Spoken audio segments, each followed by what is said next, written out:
मज़ेदार बात जो सबसे एक जो बात सबको खटकी कि जो ड्राफ्ट था उसमें एक प्रावधान था कि अगर कोई फ़ॉल्स कंप्लेंट करता है ना?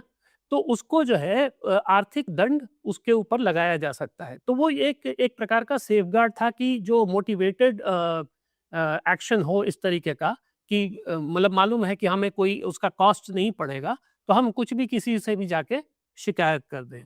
फिर कुछ 2-3 ऐसे थे जैसे मोबाइल स्क्वाड्स की बात थी कि ये चलेंगे, अब ये कैंपस में चलेंगे या फ्लाइंग स्क्वाड की तरह रहेंगे, ये बहुत क्लियर नहीं था लेकिन मोबाइल स्क्वाड्स की बात थी।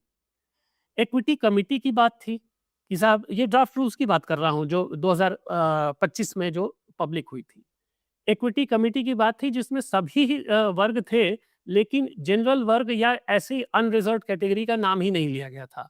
मतलब जो कमिटी बनेगी उसमें एससी, एसटी, ओबीसी इन सब के रिप्रेजेंटेटिव्स रहेंगे, लेकिन बाकी और कोई नहीं रहेगा, तो बचा कौन?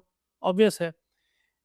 जब फाइनल हुए ड्राफ्ट जब 13 जनवरी 2026 को, तो उसमें फ़ॉल्स कंप्लेंट वाला जो प्रोविज़न था, जो प्रावधान था उसको हटा लिया गया। अब ये किसी को नहीं समझ में आ रहा है कि भाई ये कैसे हुआ? ओबीसी का तो चलो इंक्लूज़न आ गया, है ना? अच्छा, इसको लीड कौन कर रहा है इस पिटीशन को? तो इस पिटीशन को लीड कर रही हैं इंदिरा जयसिंह। इंदिरा जयसिंह और मतलब कहना पड़ेगा कि वो उस इकोसिस्टम से आती हैं जो इस तरीके के सोशल मुद्दे